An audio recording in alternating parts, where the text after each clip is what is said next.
పూరా లోకల్. అందరికీ నమస్కారం. నేను మీ సింగర్ ప్రవస్తి. సో నేను ఇప్పుడు ఈ వీడియో చేయడానికి కారణం పార్వతీగా సిల్వర్ జూబ్లీ సిరీస్ లో జరిగిన ఇంజస్టిస్ అంతా ఎక్స్పోజ్ చేద్దామని. మీ అందరికీ తెలుసు నేను దానిలో పార్టిసిపేట్ చేశానని. సో అక్కడ ఏదైతే జరిగిందో అదంతా నేను ఇక్కడ క్లియర్ గా చెప్తాను వీడియోలో. స్టోరీస్ పెట్టాను, చాలా మంది థౌజండ్స్ ఆఫ్ రిప్లైస్ వచ్చాయి స్టోరీకి ఏం జరిగింది అని. సో దీనిలో అంతా నేను క్లియర్ గా ఎక్స్ప్లెయిన్ చేస్తాను. మిస్ అవ్వకుండా లాస్ట్ వరకు ఈ వీడియోని చూడండి. సో ఈ వీడియో చేద్దాం అనుకునే ముందు చాలా మంది ఆపడానికి వచ్చారు నన్ను ఈ ఫీల్డ్, మ్యూజిక్ ఫీల్డ్ నుంచి. బికాజ్ నీ కెరియర్ ఎఫెక్ట్ అవుతుంది, నీకు మంచి ఫ్యూచర్ ఉంది, ఎందుకు పాడు చేసుకుంటున్నావు అని చాలా మంది ఆపడానికి ట్రై చేశారు. కానీ నేను ఇంకా డిసైడ్ అయ్యాను నాకు మ్యూజిక్ ఫీల్డ్ కి సంబంధం ఉండదు అని. బికాజ్ ఇంత ఇంజస్టిస్ జరిగేటప్పుడు నాకు ఉండాలని లేదు. పార్వతీగా రియాలిటీ షోస్ అనే కాదు, దాని బయట కూడా చాలా జరుగుతున్నాయి. I make a different video for that. కానీ ఈ వీడియో మాత్రం ఓన్లీ ఫర్ పార్వతీగా. సో నేను డిసైడ్ అయింది అందుకే. చాలా ఇంజస్టిస్ జరుగుతుంది అండ్ ఎవరు కూడా nobody should suffer all that. అందుకే నేను ఈ వీడియో చేస్తున్నాను. ఆల్సో చాలా మంది అడిగారు అసలు ఈ సీజన్ కి ఎందుకు వెళ్ళావు, అసలు మళ్ళీ ఎందుకు వెళ్ళావు పార్వతీగాకి, సూపర్ సింగర్ లో విన్నర్ అయ్యావు కదా అని చాలా మంది పెట్టారు. ద రీజన్ ఇస్ యాక్చువల్లీ నేను 2017 లో ఎస్పీబీ సార్ ఉన్నప్పుడు పాడాను. చాలా చాలా బాగా జరిగింది ఆ సీజన్. అసలు ఎలాంటి ట్రామాటిక్ ఎక్స్పీరియన్స్ అవ్వలేదు, చాలా హ్యాపీగా సాగిపోయిన సీజన్ అంతా కూడా. అప్పుడు డైరెక్టర్ శాస్త్రి అంకుల్ ఉండేవాళ్ళు అండ్ ప్రొడక్షన్ హౌస్ కూడా డిఫరెంట్ ఉండేది అప్పట్లో, ఇప్పుడున్న ప్రొడక్షన్ కాదు. సో అది చాలా పీస్ఫుల్ గా చాలా బాగా జరిగింది ఫైనల్స్ వరకు కూడా. అండ్ నాకైతే చాలా ఐవ్ లెర్న్ సో మచ్ ఆ సీజన్ లో, చాలా బాగుండింది. సో అదే ఎక్స్పెక్టేషన్ తో ఈ సీజన్ కి వచ్చాను. ఆల్సో ఎక్స్పోజర్ వస్తుంది కదా అని. సూపర్ సింగర్ విన్నాక నాకు అంత ఆపర్చునిటీస్ ఏం రాలేదు. సో దీనిలో చేస్తే వస్తుంది కదా, ఎక్స్పోజర్ ఉంటుంది కదా అని ఒక థాట్ తో వచ్చాను. అండ్ దానిలో తప్పేం లేదు కదా. సో ఆ ఒక్క థాట్ తోనే నేను ఈ సీజన్ కి వచ్చాను. కానీ అంత ఆపోజిట్ జరిగింది. సో మొన్న థర్డ్ స్కెడ్యూల్ షూట్ అయింది. టాప్ 12 లో నన్ను ఎలిమినేట్ చేశారు. యాక్చువల్లీ ఫస్ట్ స్కెడ్యూల్ నుంచి కూడా చాలా జరిగాయి. అప్పుడే నేను క్విట్ అవుదాం అనుకున్నాను, బట్ కాంట్రాక్ట్ సైన్ చేశాను. So I had no option. మీరు అనుకోవచ్చు ఎలిమినేట్ అయింది కాబట్టి ఇదంతా ఇప్పుడు కోపంతో చెప్తుందేమో అని, కానీ కాదు. ఉన్నప్పుడు నేను చెప్పలేను, కానీ ఎలిమినేట్ చేశాక నాకు ఆ ధైర్యం వచ్చింది అంతా చెప్పడానికి.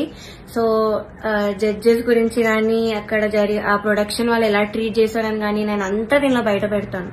సో నేను ఒక గుడ్ థింగ్ తో స్టార్ట్ చేస్తాను. పార్వతీగాలో ఒక good thing orchestra. Krishna uncle వాళ్ళు ఆ సీజన్ లో ఎవరైతే ఉన్నారో వాళ్ళే ఈ సీజన్ లో కూడా ఉన్నారు. వాళ్ళు మాత్రం చాలా సపోర్ట్ చేశారు, అందరితో ఒకేలా ఉంటారు. అండ్ మెంటర్ శ్రీనివాస్ సార్, ఆయన కూడా నన్ను ఎప్పుడు కూడా you are the most talented అని మొన్న కూడా నాతో వచ్చి చెప్పారు. సో వీళ్ళిద్దరికి మాత్రం I'm very very thankful. They are my favourite people. So this is the only good thing పార్వతీగా ఈ సీజన్ లో. సో ఫస్ట్ నేను జడ్జెస్ దగ్గర నుంచి స్టార్ట్ చేస్తాను. ఫస్ట్ సునీత గారు. Of course she is very beautiful. మీరు అంతే కైండ్ అని కూడా అనుకుంటారు, బట్ బ్యూటీకి కైండ్నెస్ కి ఎప్పుడు కూడా లింక్ ఉండదు.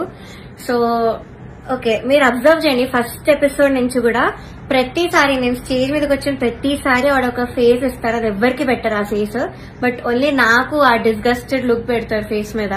ఇది యాక్చువల్లీ చాలా మంది వెల్ విషర్స్, నా ఫ్యాన్ పేజెస్ అందరూ కూడా నన్ను అడిగారు. కాబట్టి నేను స్క్రీన్ షాట్స్ పెడతాను. ఇది ఎందుకు ఇలా did something happen beyond the screen, ఏమైనా అయ్యిందా మీ ఇద్దరికి, లేకపోతే ఏమైనా గొడవ అయిందా అని ఇలా చాలా మంది అడిగారు. ఎందుకు ఆవిడ అలా ఫేస్ పెడుతున్నారు మీరు రాగానే అని. సో కానీ నేను చాలా డిఫెండ్ చేయడానికి ట్రై చేశాను. బికాజ్ నాకు అప్పుడు తెలీదు, నేను ఏదో అలా ఆలోచిస్తున్నాను, వీళ్ళందరూ అలా ఆలోచిస్తున్నారేమో అనుకున్నాను. నాకు తెలియదు అప్పట్లో, ఐ డెంట్ రియలైజ్. సో నేను డిఫెండ్ చేశాను కూడా. సో నాకు ఎప్పుడు క్లారిటీ వచ్చిందంటే అంతరామమయం పాడే ముందు సౌండ్ చెక్ అయ్యేటప్పుడు ఇన్ ఇయర్స్ పెట్టుకున్నాను. అండ్ ఆవిడ దగ్గర ఒక మైక్ ఉంది, అది ఆన్ ఉంది. అది పాపం వాడికి తెలీదు, మైక్ ఆన్ ఉంది, నేను ఇన్ ఇయర్స్ పెట్టుకున్నాను. సో కీరవాణి గారితో ఇలా చెప్తున్నారు అనమాట, ఈ అమ్మాయికి అసలు హై రేంజ్ వాయిసే కాదు, హై పిచ్ రాదు, కానీ మేనేజ్ చేసేస్తారు, మీరు చూడండి, ఈ సాంగ్ లో తెలుస్తుంది చూడండి మీకు, అది ఇది అని చాలా ఎక్కిస్తున్నారు సార్ కి.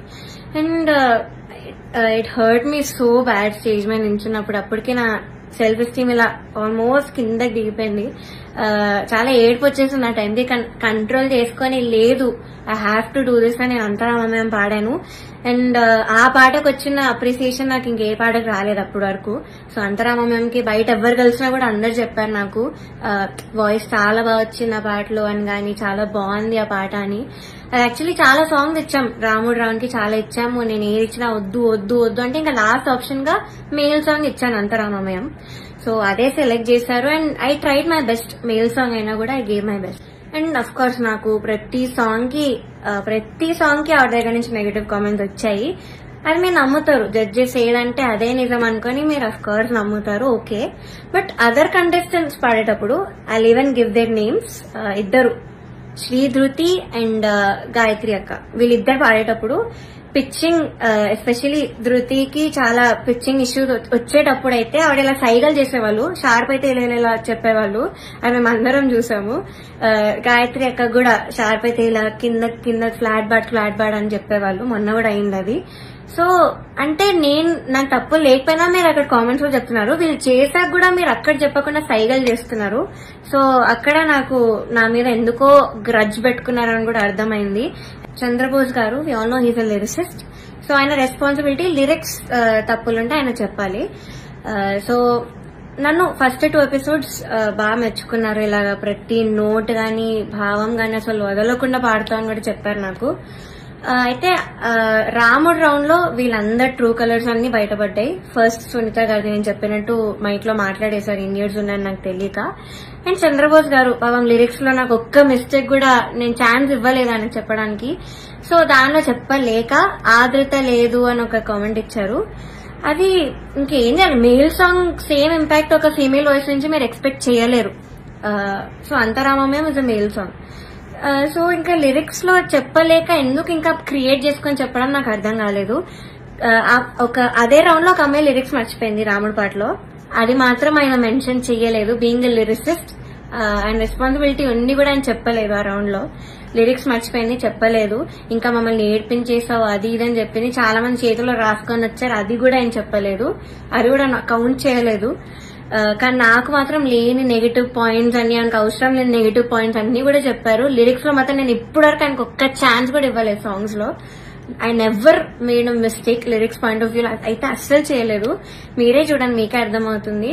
సో ఇది కూడా మీకు న్యాయం అనిపిస్తుందా? కీరవాణి సార్ గురించి మాట్లాడదాం. అఫ్ కోర్స్ నాకు చాలా హేట్ వస్తుంది దీనికి మాత్రం, and I'm ready for it because I don't care. Personally నాకైతే నెగటివ్ కామెంట్స్ రాలేదు ఆయన దగ్గర నుంచి. బట్ సెట్ లో ఎలా మాట్లాడతారు, అసలు ఏం చెప్తారు అనేది నేను ఇక్కడ చెప్తాను. పాయింట్ నెంబర్ 1, మెలడీస్ పాడిన వాళ్ళకి మాత్రం వాళ్ళు ఎలా పాడినా కూడా నేను ఆటోమేటిక్ గా మంచి స్కోర్ చేస్తాను అని ఆయన నోట్తో ఆయనే చెప్పారు. So he's very bias towards melody songs and his compositions. ఎలా పాడినా కూడా మార్క్స్ వేసేస్తారు. అయినే కాదు, అక్కడ ఉన్న సునీత గారు, చంద్రబోస్ సార్ కూడా, వీళ్ళందరూ కూడా అంతే. వాళ్ళ సాంగ్స్ పాడితే మాత్రం స్కోర్స్ ఆటోమేటిక్ గా మంచిగా వచ్చేసాయి. సో ఇది point number 1. Point number 2 is very very hurtful to me personally because నేను ఎలిమినేట్ అయ్యే ఎపిసోడ్ లోనే ఏదో విషయంలో నన్ను చూస్తూ చెప్పారు ఇది కూడా. సో ద థింగ్ ఇస్, నేను మీ అందరికీ తెలుసు సూపర్ సింగర్ లో నా ఫైనాన్షియల్ సిచ్యువేషన్ గురించి నేను అంతా బయట పెట్టాను. సో దానివల్ల నేను కొన్ని వెడ్డింగ్ షోస్ అలాంటివి చేయాల్సి వచ్చింది.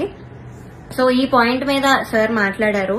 ఏమన్నారంటే అసలు వెడ్డింగ్ షోస్ చేసేవాళ్ళు నా దృష్టిలో సింగర్సే కాదు, నాకు చాలా అసహ్యం, it's like you're disrespecting music అని ఈ మాట అన్నారు. చాలా చాలా బాధ అనిపించింది. అదేంటి అంత స్టేజ్ లో ఉన్నాయని ఇలా మాట్లాడారేంటి అని. సో ఇదొకటి, నన్ను చూస్తూ మాట్లాడారు ఇంకా. So it was very hurtful.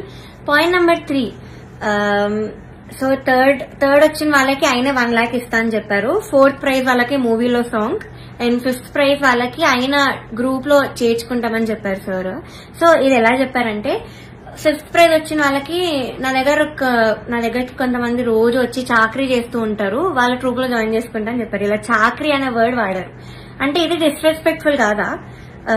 So this was very very bad. అంటే అలా అనకూడదు, సింగర్స్ ఇలా చాకరీ చేసిపోతారు, దానిలో మిమ్మల్ని కూడా జాయిన్ చేసుకుంటారని ఇలా అన్నారు. సో మీకు ఎలా అనిపిస్తుందో ఇంకా మీరు ఆలోచించండి ఒకసారి. డైరెక్టర్ జ్ఞాపిక ప్రొడక్షన్స్ వాళ్ళ అనిల్ గారు అండ్ హిజ్ వైఫ్, వీళ్ళే మెయిన్ అక్కడ అంతా కంట్రోల్ చేసేది, అంతా వెనకాలంతా చేసేది వీళ్ళే. సో ఫస్ట్ పాయింట్ వచ్చేసి సాంగ్ సెలెక్షన్. ఫస్ట్ నేను మీకు చెప్పినట్టు జడ్జెస్ అక్కడ బయాస్డ్. సో కిరాణి సార్ ఏమో మెలడీస్ వాడితే వేసేయడం, ఆయన కంపోజిషన్స్ వాడితే వేసేయడం, చంద్రబోస్ సార్ కూడా అంతే, సునీత గారు కూడా అంతే సేమ్. సో ఇలా తెలిసేసరికి ఒక కంటెస్టెంట్ కి మాత్రం ఓన్లీ వాళ్ళ సాంగ్ దే ఇచ్చారు, మోస్ట్లీ వాళ్ళ సాంగ్ దే ఇచ్చారు ప్రతి రౌండ్ లో. ఇంకో కంటెస్టెంట్ కి ఏమో నీకేం వచ్చో చెప్పు ఆ సాంగ్ ఇచ్చేస్తామని చెప్పి ఇలా ఇచ్చారు ఒక కంటెస్టెంట్ కి. సెకండ్ పాయింట్, ఆ కంటెస్టెంట్ ఒక రోజు రాలేదు అనేసరికి అంతా షఫుల్ చేసేసి ఎపిసోడ్స్ అని ఏదేదో చేశారు. అండ్ అలాంటప్పుడు ఇంకెందుకు ఆడిషన్స్ పెట్టి అందరినీ తీసుకొని, ఎందుకు అసలు పార్వతి అంతమందిని తీసుకొని ఒక్క అమ్మాయితో చేయొచ్చు కదా సిల్వర్ జూబ్లీ సిరీస్ అని. సో అదొకటి. థర్డ్ పాయింట్ వచ్చేసి ఫ్యూచర్ లో ఒక ఎలిమినేషన్ జరుగుతుంది నాకంటే ముందు, అని మీరు చూస్తారు ముందు ఎపిసోడ్స్ లో. అయితే ఇది చాలా కామెడీగా అంటుంది మీకు, మీరు నమ్మలేరు కూడా. ఇద్దరిని తీశారు, ఒక అమ్మాయిని ఒక అబ్బాయిని. అయితే కరెక్ట్ షూట్ ఇంకో 2 days లో ఉందనగా వాళ్ళకి సాంగ్స్ మార్చేశారు, ఆ ఇద్దరికే సాంగ్స్ మార్చారు with a very funny reason. కిరాణి సార్ కి రాగం నచ్చదు అని, శివరంజని అనే రాగం నచ్చదు అని వీళ్ళిద్దరిని తీస్తారు. కామెడీ ఏంటంటే అదే రాగంతో ముందు స్కెడ్యూల్ ఒక అబ్బాయి పాడాడు, అబ్బాయికి బాగానే మార్క్స్ వచ్చాయి. అదే స్కెడ్యూల్ లో ఇంకొక అబ్బాయి కూడా పాడాడు, అబ్బాయి కూడా బాగానే మెచ్చుకున్నారు, మంచి కామెంట్స్ వచ్చి అన్ని వచ్చాయి. బట్ వీళ్ళిద్దరికి మాత్రమే సాంగ్స్ మార్చేశారు. అయినా కూడా దీస్ టూ పాపం ఆ టైంకి నేర్చుకొని I think they did very well మార్చినా కూడా. కానీ వాళ్ళనే ఎలిమినేట్ చేశారు యాజ్ ఎక్స్పెక్ట్. నేను అప్పుడు అనుకున్నా యాక్చువల్లీ సాంగ్ ఇలా మార్చేసి అంతే ఏదేదో చేస్తున్నారో, నేను అప్పుడు అనుకున్నా వీళ్ళిద్దరిని తీసే ఛాన్స్ ఉంది అని. And the thing is కిరాణి sir రాగం నచ్చకపోతే మరి ఎందుకు చేశారో తెలీదు. అంతర్యామి అనే పాట అదే రాగంలో చేశారు. బట్ ఏమో ఆ ఫన్నీ రీజన్స్ అయితే వీళ్ళిద్దరు సాంగ్ అయితే తీసేశారు కరెక్ట్ ఎలిమినేట్ చేసే ముందు. అండ్ నౌ నేను ఎందుకు అంత మెంటలీ ఎఫెక్ట్ అయ్యాను అని ఇప్పుడు చెప్తాను. ఫస్ట్ థింగ్, నేను చెప్పినట్లు డిస్క్రిమినేషన్ అది, ఇంకా జడ్జెస్ యొక్క డిస్గస్టెడ్ లుక్ తో నన్ను చూడడం, ఎప్పుడు ఒక చీడ పురుగును చూసినట్టు చూడడం. They treated me like I'm worthless. So అలా ట్రీట్ చేశారు, జోక్స్ వేశారు వాళ్ళు కూడా నా బాడీ మీద. ఇవన్నీ నాకు ఆడియన్స్ ద్వారా తెలిసింది, వాళ్ళకి వినిపిస్తుంది కాబట్టి వాళ్ళు పక్కనే ఉంటారు. సో నేనైతే అస్సలు ఎక్స్పెక్ట్ చేయలేదు, ఇలాంటి జడ్జెస్ దగ్గర నుంచి అయితే అస్సలు ఎక్స్పెక్ట్ చేయలేదు. అంటే నేను ఇన్ని షోస్ చేశాను, తమిళ్లో పాడాను, అన్నిట్లో పాడాను, ఎప్పుడు కూడా ఇలాంటి ఎక్స్పీరియన్స్ ఒక జడ్జెస్ నుంచి అయితే నాకు ఎప్పుడూ లేదు. శ్వేతామోహన్ గారు ఇప్పటికి కూడా మాట్లాడతారు, నన్ను ఏంజల్ అంటారు, the sweetest, the most talented అంటారు. అలాంటిది ఇక్కడ వీళ్ళే నన్ను ఇలా ట్రీట్ చేస్తున్నారు, ఇలాంటి మాటలు అంటున్నారు అని చాలా చాలా బాగా అనిపించింది. అండ్ సెకండ్ థింగ్, ప్రొడక్షన్ వాళ్ళు ఎస్పెషల్లీ అవుట్ఫిట్స్ విషయంలో మమ్మల్ని బొడ్డు కిందకి కట్టుకో, సారీస్ ఇచ్చి కిందకి కట్టుకో, ఇలా ఎక్స్పోజింగ్ చేయన్న వేలో చెప్పారు. చాలాసార్లు తిప్పేవాళ్ళు నన్ను ఎస్పెషల్లీ కరెక్ట్ పాడే ముందు. అంటే ఎగ్జాస్ట్ అయిపోయేదాన్ని ఆ టైంకి, అయినా కూడా ఐ గేవ్ మై బెస్ట్, అది వేరే విషయం. అండ్ ఇలా బాడీ షేమింగ్, ఆ కాస్ట్యూమ్ డిజైన్ అయితే నా ఫేస్ మీద అన్నాడు, ఇలాంటి బాడీకి నేను ఇంకేం ఇవ్వగలను అన్న మాట అన్నాడు. ఏమో ఐ వాజ్ వెరీ వెరీ చాలా చాలా ఎఫెక్ట్ అయినాను మెంటలీ ఈ విషయంతో మాత్రం. సెల్ఫ్ ఎస్టీమ్ గానీ కాన్ఫిడెన్స్ కానీ అంతా లేకుండా పోయింది వీళ్ళనే మాటల వల్ల. అండ్ మీరు ఒకటి గమనించుంటే ఎస్పీబీ సార్ ఉన్నప్పుడు మాత్రం ఇలాంటి కుళ్ళు జోకులు, కామెడీలు, డాన్సులు చేయడం మాత్రం ఎప్పుడూ కూడా లేదు. మీరు ఒక్కసారి అన్ని సీజన్స్ రివైండ్ చేసుకొని చూడండి, నా సీజనే చూడండి 2017లో. కానీ ఎప్పుడైతే జ్ఞాపిక ప్రొడక్షన్ అనేది వచ్చిందో అప్పటి నుంచి ఇవన్నీ స్టార్ట్ అయ్యాయి. So they the main reason ఈ పార్వతిగా ఇలా అయిపోవడానికి కారణం వాళ్ళే. మమ్మల్ని ఇలా డాన్స్లు వేయమని, అదేవో కుళ్ళు జోకులు చెప్పమని. మీరు ముందు చూస్తారు, ఇప్పుడు ఎర్రని కొరదని గోపాల్లో నేను చాలా డాన్స్ చేశాను, నెక్స్ట్ వచ్చే ఎపిసోడ్ లో కూడా డాన్స్ చేశాను, because I was forced to dance. So చేశాను, నేను ఇప్పటివరకు అయితే అంత డాన్స్ ఎప్పుడూ చేయలేదు రియాలిటీ షోలో, కానీ చేశాను, మీరే చూస్తారు. అండ్ మాకు ట్రాన్స్పోర్ట్ లో ఒక కంటెంట్ మేనేజర్ మాత్రమే వచ్చేవాళ్ళు కార్లో, బికాజ్ మా ఇంటి పక్కన ఆయన కూడా ఉంటారు. సో సేమ్ వెహికల్ అయ్యేది. అండ్ ఆయన ఏం చెప్పేవాళ్ళంటే పర్ఫార్మెన్స్ చాలా ఇంపార్టెంట్, మీరు డల్ అప్పట్లో కాదు, మీరు అలా నించొని పాడితే ఎవరు చూడరు, అది అని ఆయన అన్నారు. And one more thing is, Janaki అమ్మ రౌండ్ జరిగింది. మీ అందరికీ తెలుసు నాకు జానకి అమ్మకున్న బాండింగ్, నా పోస్ట్ కూడా ఉంటుంది అక్కడ ఇన్స్టాగ్రామ్ లో. సో అన్ని ఫొటోస్ ఉన్నాయి నా దగ్గర, ఆమెతో అంత ఎక్స్పీరియన్స్ ఉంది అమ్మమ్మతో, చాలా స్వీట్ మెమరీస్ ఉన్నాయి. అవన్నీ నేను చెప్దాం అనుకున్నా కూడా నేను చెప్పనివ్వలేదు స్టేజ్ మీద. అండ్ నా ఫొటోస్, అంకుల్ ఇలా ఫొటోస్ వేస్తారా, సో నేను ఎక్స్పీరియన్స్ అంతా చెప్తాను, నాకు అమ్మమ్మ గురించి నేను మంచిగా చెప్దాం అనుకున్నాను అంటే కూడా నన్ను ఒప్పుకోలేదు. వేరే కంటెస్టెంట్స్ అందరూ ఫీల్ అవుతారమ్మా అది ఇదని చెప్పి నన్ను ఆపేశారు. బట్ కె రాఘవేంద్రరావు గారి ఎపిసోడ్ అయింది మొన్న స్కెడ్యూల్లో. అండ్ ధృతి is very very close to him. అక్కడ ఉన్న అందరితో క్లోజ్, జడ్జెస్ తో కూడా ఆఫ్ కోర్స్. సో అయిన ఫొటోస్, తన ఫొటోస్ మాత్రం వేశారు అండ్ తనతో చెప్పించారు. నేను చేస్తే మాత్రం వద్దని, తను చేస్తే మాత్రం మంచిగా చూపించారు, అంత హైప్ చేశారు. ఇది మీకు న్యాయం అనిపిస్తుందా మీరే చెప్పండి. నౌ థర్డ్ ఫైనల్ స్కెడ్యూల్, అంటే నేను ఎలిమినేట్ అయిన స్కెడ్యూల్. అయితే 4 రౌండ్స్ ఇచ్చారు, 6 గా డివైడ్ చేశారు. కామెడీ ఏంటంటే కొంతమంది క్లాసికల్ రౌండ్, కొంతమంది కాలేజ్ రౌండ్ అంట. ఒక చెత్త రౌండ్ ఒకటి పెట్టారు, దానిలో చెత్త పాసిబుల్ సాంగ్స్ అన్ని ఇచ్చారు, అంటే సింపుల్ గా పాడి పడేసేవి. దానికి క్లాసికల్ రౌండ్ కి మార్క్స్ కి కంపేర్ చేశారు. ఇదొక కామెడీ విషయం ఈ స్కెడ్యూల్లో. మీ అందరికి తెలియాలి కాబట్టి చెప్తున్నాను అంత క్లియర్ గా. సో ఇది జరిగింది. ఓకే, నేను ఎన్నో రాత్రులు వస్తాయి పాడాను డ్యూయట్ రౌండ్ లో, which is Ilaiyaraaja sir and SPB sir round మాట. వాళ్ళ బర్త్డేస్ వస్తున్నాయి కాబట్టి ఈ రౌండ్ ఇచ్చారు. డ్యూయట్ రౌండ్ వేరే ఒక అన్నతో పాడాను. అయితే ఇదైతే I did very very well. Especially orchestra నుంచి చాలా అప్లోజ్ వచ్చింది ఈ పాటకి. నా హై నోట్స్ మీద ఎక్కువ మెచ్చుకున్నారు. చాలా బాగా వచ్చింది, వాయిస్ లో చాలా బాగుండింది, చాలా హాయిగా ఉండింది మైక్ లో. ఆ రోజు వింటుండే సిస్టమ్ లో చెప్పారు ఆ రోజు స్టేజ్ మీద. నాకైతే పక్కకు పిలిచి కూడా చాలా మంది చెప్పారు. కానీ సునీత గారు ఆఫ్ కోర్స్ మళ్ళీ అదే కామెంట్, నీకు రేంజ్ లేదు, నీకు హై నోట్స్ రావు, నీకు స్కేల్ ఎక్కువ అయిపోయింది, యూ ఆల్వేస్ స్ట్రగుల్, మనం దీని మీద మాట్లాడుకోవాలి అని చెప్పారు. I don't think so, because నేను ఇన్ని షోస్ చేశాను. ఎందుకు మన ఎస్పీబీ సరే నన్ను మెచ్చుకున్నారు అప్పుడు పడుతుంది కదా నా హెడ్ వాయిస్ గురించి. అండ్ మన సూపర్ సింగర్ లో శ్వేతా మోహన్ గారు అన్ని లాంగ్వేజెస్ లో పాడారు. ఆవిడ సుజాత మోహన్ గారు అన్ని లాంగ్వేజెస్ లో పాడారు. ఆవిడ నన్ను మెచ్చుకున్నారు. ఇలాగా నీది బేస్ రేంజ్ వాయిస్ అయినా కూడా నువ్వు ఎంత బాగా పాడుతున్నావు, అసలు తెలియకుండా ఎంత బాగా పాడుతున్నావు, ఎంత క్లీన్ గా వినిపిస్తున్న హై నోట్స్ అన్ని కూడా చెప్పారు. తమన్ సార్ కూడా మెచ్చుకున్నాను అన్ని విషయంలో. కానీ సునీత గారు మాత్రం అదే పాయింట్ మీద చెప్తారు ఎప్పుడు కూడా. సో ఇలా జరిగింది. అండ్ సారేగామే లాస్ట్ నేను ఎలిమినేట్ అయిన రౌండ్ పాడింది సారేగామే. I think that was the best performance. నా కెరియర్ లో కూడా నేను ఇప్పటి వరకు నాకు తెలిసి అంతలా పర్ఫార్మ్ చేయలేదు. వస్తుంది, మీరే చూస్తాను నేను ఎలా పాడాను సారేగామే. ఇంకా నాకున్న కోపం అంతా కూడా ఆ సింగింగ్ లో నేను చూపించాను ఆ రోజు. మేడ్ సో మెనీ ఇంప్రూవైజేషన్స్ అప్పటికప్పుడు చేసి పాడాను నేను కొన్ని స్టేజ్ మీద సారేగామేలో. అండ్ ఆ రోజు టాప్ 1 వచ్చిన అమ్మాయి, ఆ అమ్మాయి చంద్రబోస్ గారు పాట పాడింది ఆ కాలేజ్ రౌండ్ లో. సో ఆ పాటలో ఏదేదో ఇంప్రూవైజేషన్స్ చేసింది, అది అవుట్ ఆఫ్ పిచ్చింగ్ ఉండే మోస్ట్ ఆఫ్ దమ్. అది లాస్ట్ లో లిరిక్స్ మర్చిపోయి నానా అని పాడింది. అది ఆయన కామెంట్స్ లో చెప్పకుండా అంతా అయిపోయాక అందరు క్లాప్స్ కొడుతుంటే పక్కన అనిల్ సార్ తో లిరిక్స్ మర్చిపోయింది అని అన్నాడు. నేను విన్నా, నేను అక్కడ అన్నా. అంటే బయటకు చెప్తున్నారు కాబట్టి, కానీ కామెంట్స్ లో చెప్పట్లేదు, ఆ మార్క్స్ లో కూడా ఆయన చూపించట్లేదు. How great is that. ఇంకొక అబ్బాయి అయితే లిరిక్స్ మార్చేసి ఏదేదో పాడాడు, కామెడీ పాట చేస్తారు. అది కిరాణి సార్ పాటే, అది కూడా అది లిరిక్స్ మార్చేసి ఏదో కామెడీ లిరిక్స్ యాడ్ చేసి పాడేశాడు ఎమోషనల్ సాంగ్. అయినా ఆయన స్టేజ్ మీదకి వచ్చేసి ఆ పాట కోరస్ పాడేసి, ఆయన పాట అంటే అంత ఎక్సైట్మెంట్ వచ్చేస్తుంది ఆయనకి. సో ఆటోమేటిక్ గా స్కోర్స్ కూడా అలానే పడిపోతాయి సేమ్ ఎక్సైట్మెంట్ తో. సో ఇది జరిగింది కరెక్ట్ ఎలిమినేషన్ ముందు అదే రౌండ్ లో. ఇంకా ఎలిమినేషన్ రౌండ్ వచ్చేసరికి ఫస్ట్ చంద్రబోస్ గారు లేచి వెళ్ళిపోయారు. నాకు పని ఉంది, హ్యావ్ టు గో, అది నిజమో కాదో ఎవరికి తెలీదు, బట్ హీ లెఫ్ట్. మంచిగా హ్యాపీగా వెళ్ళిపోయారు ఆయన. కరెక్ట్ 5-6 ఉన్నప్పుడు కిరాణి సార్ ఈయన కూడా లేచి వెళ్ళిపోయారు. హీ వాజ్ లైక్ నాకు ఈ టెన్షన్ నా వల్ల కాదు, నాకు ఇంకేం సంబంధం లేదని లేచి వెళ్ళిపోయారు. బికాస్ ఆయన మనస్సాక్షికి తెలుసు అక్కడ. సో లేచి వెళ్ళిపోయారు. కానీ సునీత గారు మాత్రం అఫ్ కోర్స్ నా మీద అంత గ్రడ్జ్ ఉన్నప్పుడు నేను ఎలిమినేట్ అవ్వడం చూడాలి కదా. సో ఆవిడ మాత్రం అలానే కూర్చున్నారు, ఎంత ఒక ఈవిల్ స్మైల్ తో ఫేస్ మీద. I still remember that face, నా మైండ్ లో తిరుగుతుంది అది.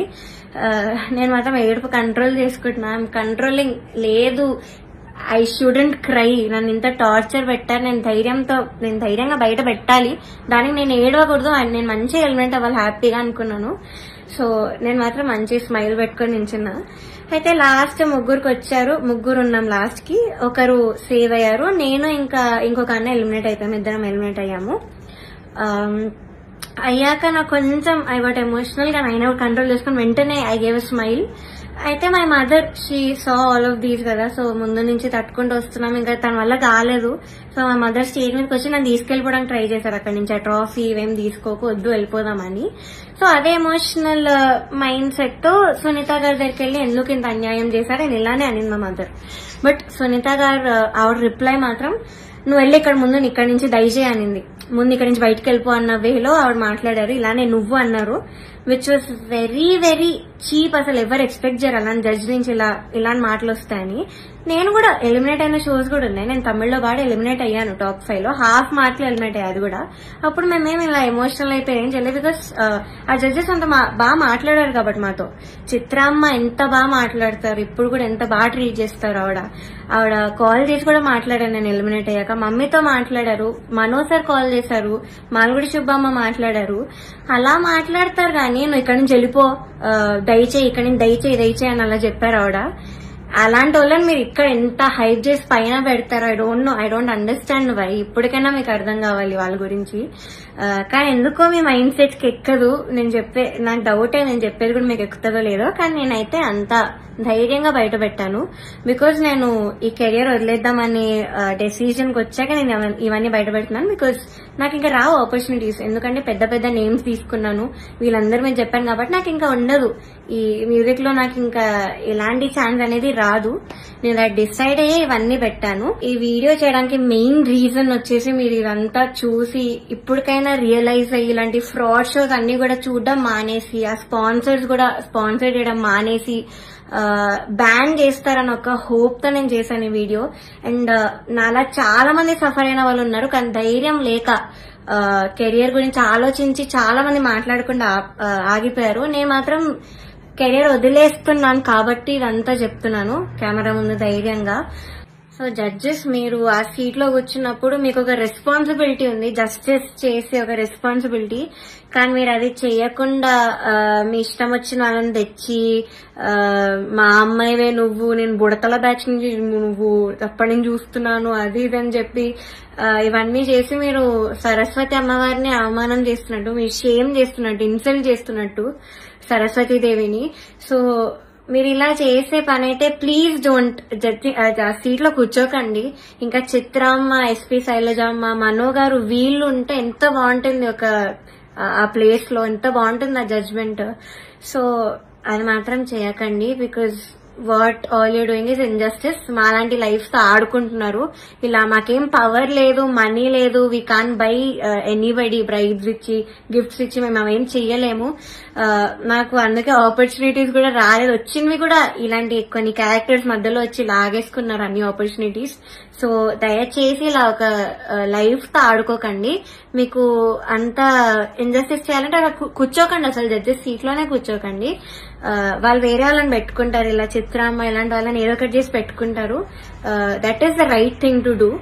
సో ఇప్పుడు నేను పెద్ద పెద్ద పేర్లను పాయింట్అవుట్ చేశాను, అంతా ఎక్స్పోజ్ చేశాను, ప్రొడక్షన్ ఎక్స్పోజ్ చేశాను. So I know I'm in danger.